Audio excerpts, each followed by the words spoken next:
नमस्कार दोस्तों, मेरा नाम आर्यन मिश्रा है और जुर्म के वर्चस्व के सीरीज में आज हम आपके लिए एक ऐसी नाबालिग लड़की की खौफनाक कहानी लेकर आए हैं जिसे सुनने के बाद आप भी बेहद आश्चर्य से भर जाएंगे कि कैसे उसके प्रेमी ने ही उसके साथ लगातार 3 दिनों तक उसे बंधक बनाकर रखा और उन सारी हदों को पार कर दिया जिसे किसी ने सोचा भी नहीं था। साथ साथ उस प्रेमी ने उसको कुछ इस तरीके का घाव दिया जिसे भरना मुश्किल ही नहीं, नामुमकिन है। तो देर ना करते हुए दोस्तों, आज के इस जुर्म के वर्चस्व की कहानी को हम शुरू करें उससे पहले हर बार की तरह आपसे फिर से छोटा सा निवेदन है कि कृपया वीडियो को लाइक, चैनल को सब्सक्राइब और वीडियो को शेयर करना बिल्कुल मत भूलिएगा। तो दोस्तों, आज की कहानी जो हमारी शुरू होती है वो राजस्थान के उदयपुर से शुरू होती है। उदयपुर में ही एक छोटे से मोहल्ले से एक लड़के की कहानी शुरू होती है। इस लड़के का नाम होता है अश्विन और अपनी जवानी की दहलीज पर कदम रखता है और उम्र के साथ बढ़ते हुए अपनी जीवन को जीना शुरू करता है। लोगों को देखते हुए कि लोग अपनी बाहों में अपनी गर्लफ्रेंड को लेकर पार्कों में, सड़कों पर इधर उधर घूमते हैं, अश्विन की भी एक चाहत होती है कि उसके पास भी काश कोई गर्लफ्रेंड होती। और इस चाहत में वो अपनी एक गर्लफ्रेंड यानी प्रेमिका की तलाश शुरू कर देता है। जैसे जैसे तलाश शुरू करता है वैसे वैसे अश्विन की जिम्मेदारियां भी रहती हैं परिवार की। वो उसे दरकिनार करते हुए सिर्फ और सिर्फ इसी तलाश में रहता है कि कब उसे एक सुंदर सी लड़की मिल जाती और वो उसे अपनी प्रेमिका बना लेता। अब इसी चाहत में अश्विन की खोजबीन शुरू होती है। आते जाते लोगों को देखता, नजरें रखता और कोशिश करता कि किसी तरीके से उनसे एक बार बात हो जाए।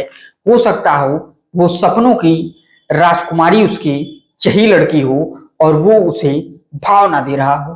अब ये सिलसिला धीरे धीरे आगे बढ़ता रहा और अश्विन की जिंदगी में वो दिन भी आ गया कि जिस दिन उसकी मुलाकात एक नाबालिग लड़की से हो जाती है। और वो नाबालिग लड़की महज अभी 16 से 17 साल की उम्र में रहती है। उसने भी अभी अपनी जवानी की दहलीज पर कदम रखा होता है और उसकी भी ये हसरत होती है कि मुझे चाहे जहां से हो पाए बस एक बॉयफ्रेंड मिल जाता। आजकल की लड़कियां, आजकल की छोटी लड़कियां बड़ी लड़कियों की देखी देखा छोटी उम्र में ही 14 से 15 साल में ही अपना बॉयफ्रेंड बनाने की कोशिश में लगी रहती हैं और वो सोचती हैं कि किसी तरीके से मेरा भी एक बॉयफ्रेंड हो जाता। लेकिन उन्हें इस बात का एहसास नहीं होता है कि इतनी कच्ची उम्र में बॉयफ्रेंड बनाना उसके शारीरिक एवं मानसिक हर तरीके के लिए काफी नुकसानदायक होती है। लेकिन ये इस बात को कौन सोच रहा है, इसी तरीके से उस लड़की ने भी नहीं सोचा। और कम उम्र की लड़कियां अक्सर देखने में काफी खूबसूरत होती हैं और सभी लोगों का ध्यान वो अपनी तरफ आकर्षित करने के लिए आम लड़कियों से ज्यादा सस्ती धसती भी हैं। अब इसी आकर्षण को देखते हुए अश्विन ने उसका पीछा करना शुरू किया और एक दिन उसे प्रपोज कर दिया। इधर इस लड़की के दिलों में भी तमन्ना जगी थी कि किसी तरीके से मेरा बॉयफ्रेंड रहता और उस लड़की ने बिना अश्विन के बारे में जाने पहचाने, बिना कोई जान पहचान के, बिना किसी जांच पड़ताल के उसने उसका प्रपोजल एक्सेप्ट किया और उसके साथ प्यार करना शुरू कर दिया। अब जैसे जैसे ये प्यार का सिलसिला आगे बढ़ता, दिन हफ्तों में बीतते गए, हफ्ते महीनों में बीतते गए, लेकिन इन दोनों में रजामंदी के साथ साथ प्यार बढ़ता चला गया। अश्विन को और इस नाबालिग लड़की को दोनों की एक दूसरे की चाहत कुछ इस प्रकार से होने लगी कि दोनों एक दूसरे के जिस्म के प्यासे होने लगी और दोनों एक दूसरे के साथ रिलेशनशिप में आ जाते हैं। और रिलेशनशिप में आने के बाद दोनों एक दूसरे से प्यार भरी बातें करते करते अब अपना संबंध बनाने का भी कार्य शुरू कर देते हैं। जैसे जैसे समय बीतता है आमतौर पर यही होता है कि प्रेमी जोड़ों में दूरियां बढ़ना शुरू हो जाती हैं। वैसे ही अश्विन और इस नाबालिग लड़की में भी झगड़े होने शुरू हो जाते हैं और दोनों एक दूसरे से दूरी बनाने लगती हैं। तब तक ये बात उस लड़की के घर वालों को पता चल जाती है, हमारी नाबालिग लड़की किसी लड़के से प्यार करती है। क्योंकि इस लड़की का आना जाना भी बढ़ गया होता है और ज्यादातर ये फोन पर ही लगी रहती है। एक दिन इस बात का पता जैसे ही उसके पिता को लगता है, वो पिता उसके हाथों से फोन छोड़ता है और इस लड़के को भी डांटता है और अपनी लड़की को भी समझाता है कि अगर ये करोगी तो मैं तुम्हें घर से बाहर निकाल दूंगा।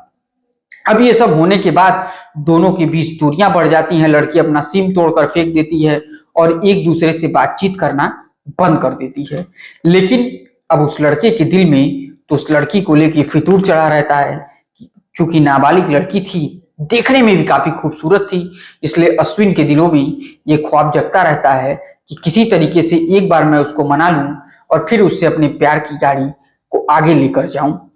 लेकिन इन सबों के बीच में अश्विन काफी डिप्रेशन में रहने लगा और उधर उसका दोस्त लोकेश आता है और अश्विन को समझाने की कोशिश करता है कि देखो, जो हुआ उसे भूल जाओ, आखिर क्यों इस एक ही लड़की के चक्कर में परेशान पड़े हो, दुनिया बहुत बड़ी है, किसी और की तलाश करो। लेकिन अश्विन इन सब बातों को नहीं मानता है। लेकिन अश्विन को तो सिर्फ और सिर्फ उसी लड़की से प्यार करना है जो उसकी मासूका है, उसे दूसरे किसी से कोई मतलब नहीं है। अब ये सिलसिला और आगे बढ़ता जाता है। उसके दोस्त के समझाने के बावजूद भी ये अश्विन उसी लड़की के पीछे पड़ा रहता है। अब अश्विन उस लड़की के घर के सामने खड़ा रहता, लड़की के आने जाने पर सब पर नजर रखता। एक दिन उस लड़की को रोक के समझाने की कोशिश भी की, लेकिन वो लड़की डांट कर अश्विन को भगा देती है और वहां से चली जाती है। ये सब होने के बाद अश्विन काफी दुखी होता है और कहता है कि अब तो मैं तुम्हें और नहीं छोड़ूंगा, प्यार तो मैं तुम्ही से करूंगा। और धीरे धीरे ये सिलसिला बढ़ता रहता है। एक दिन अचानक अश्विन की नजर उस लड़की पर पड़ती है और वो देखता है कि वो लड़की एक लड़के के साथ मोटरसाइकिल पर बैठकर जा रही है। ये देखते ही अश्विन तो आग बबूला हो जाता है और उसका पीछा करने लगता है। और पीछा करते करते हुए जब वो एक पार्क में जाता है और पार्क में देखता है कि वो नाबालिग लड़की और उसी का दोस्त लोकेश दोनों लोग बैठकर एक दूसरे से बात करते हैं। लेकिन अश्विन सोचता है कि हो सकता है कि ये कोई कोइंसिडेंस रहा हो और ये दोनों बात करने लगी। लेकिन अब जब फिर अश्विन उसी का पीछा करना शुरू करता है तो आगे चलकर देखता है कि ये दोनों लड़के और लड़कियां होटलों में जाते हैं और संबंध बनाना शुरू कर देते हैं। अब अश्विन को इधर प्यार से भी भरोसा उठ चुका होता है, उधर अपनी दोस्ती से भी भरोसा उठ चुका होता है, क्योंकि जो लोकेश अश्विन को आकर ये बात समझा रहा था कि छोड़ो, दुनिया बहुत बड़ी है, दूसरी लड़की को देखो, वो उसी के उस गर्लफ्रेंड के साथ रंगरलिया मना रहा होता है। ये बात अश्विन को इतनी नागवार गुजरती है कि अश्विन अपने दोस्त को रास्ते से हटाने का प्लान बनाता है और इस दोस्त के द्वारा किए गए गद्दारी की बदला लेने की भावना से अपने दो दोस्तों को और बताता है और उन दोनों को भी राजी करता है कि अब किसी तरीके से आम की चिड़िया को हमेशा हमेशा के लिए उड़ाना ही पड़ेगा। एक दिन ये दोनों लड़की लड़के संबंध बना के होटल से निकलते हैं और ये अश्विन उसका पीछा करना शुरू कर देता है। उधर वो लड़की अपने घर की तरफ जाती है, इधर अश्विन अपने घर की तरफ आकर जैसे ही सोता है और नींद लगी होती है कि तभी अचानक अश्विन और उसके दोनों दोस्त आते हैं और उस लड़के को कुछ सुनाते हैं और फिल्मी स्टाइल में गाड़ी पर बैठाकर लेकर चले जाते हैं। जब वो लेकर जाते हैं तो एक सुनसान जगह पर ले जाने के बाद अश्विन उससे इतना दुखी हो चुका होता है कि अपने ही दोस्त लोकेश को पत्थरों से कूच कूच कर मार डालता है और उसके सर को एकदम लहूलुहान कर देता है। और इसके बाद अश्विन लोकेश को मारने के बाद उसे झाड़ियों में फेंक देता है और फेंकने के बाद अपने दोस्तों के साथ वापस आ जाता है। इधर वो लड़की अपने घर पर आने के बाद लोकेश को बार बार फोन करती है, लेकिन लोकेश का मोबाइल स्विच ऑफ होता है और उस लड़की से उसका बात भी नहीं हो पाता। लड़की बेचैन और बेकरार रहती है, लेकिन अश्विन अभी यही नहीं रुकने वाला था।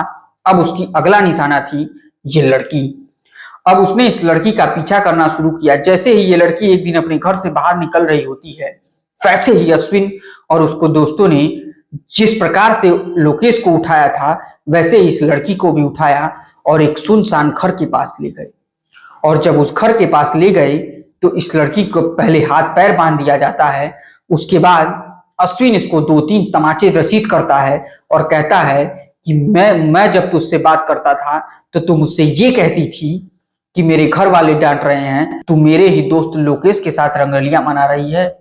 और धीरे धीरे उस लड़की को मारपीट करने के बाद उसे बेहोश किया जाता है और तकरीबन 3 दिनों तक लोकी लड़की के साथ लगातार रेप पर रेप किए जा रहा था और वो लड़की रोए जा रही थी, बार बार उससे अपने बचाव की गुहार करती जा रही थी कि मुझे छोड़ दो, अब मैं ऐसा नहीं करूंगी। लेकिन अश्विन इस बात को मानने को तैयार नहीं था। अब इधर इस लाश की जानकारी पुलिस को मिलती है, पुलिस उस जगह पर पहुंचती है और देखती है कि एक लड़के की बुरी तरीके से सर कुचकर हत्या की गई होती है। पुलिस शव को अपने कब्जे में लेती है और पोस्टमार्टम के लिए भेज देती है और पोस्टमार्टम भेजने के बाद इसके मोबाइल को ट्रेस करना शुरू किया जाता है। इस लड़के के पास जो लास्ट कॉल आई थी वो अश्विन की आई होती है। अब अश्विन को पुलिस ढूंढना शुरू करती है और ढूंढने के बाद पकड़ लेती है और पकड़ने के बाद जब इसे मार पीट कर पूछा जाता है तब ये खुलासा करता है कि ये मेरा दोस्त था, लेकिन इसने मेरे साथ सबसे बड़ी गद्दारी की थी क्योंकि इसी ने ही मेरी नाबालिग गर्लफ्रेंड को मुझसे छीन लिया और उसके साथ संबंध बनाने लगा। इस बात से मुझे बेहद दुख हुआ था, जिसके कारण मैंने इसे मौत के घाट उतार दिया और अपनी उस नाबालिग गर्लफ्रेंड से भी मैंने बदला लिया। उसे भी 3 दिन तक मैंने किडनैप करके रखा और उसके साथ चोर जबरदस्ती की। ये सब सुनने के बाद पुलिस अश्विन को हिरासत में लेकर जेल भेज देती है। तो दोस्तों, आप सोच सकते हैं कि एक प्यार और एक दोस्त दोनों की बेवफाई ने उस लड़के को कुछ इस कदर परेशान कर दिया था कि वो लड़का अपने प्यार के साथ भी ऐसा अंजाम करेगा, उस प्यार ने भी कभी नहीं सोचा था, लड़के ने भी कभी नहीं सोचा था कि मेरा एक दोस्त मुझे ही मौत के घाट उतार देगा।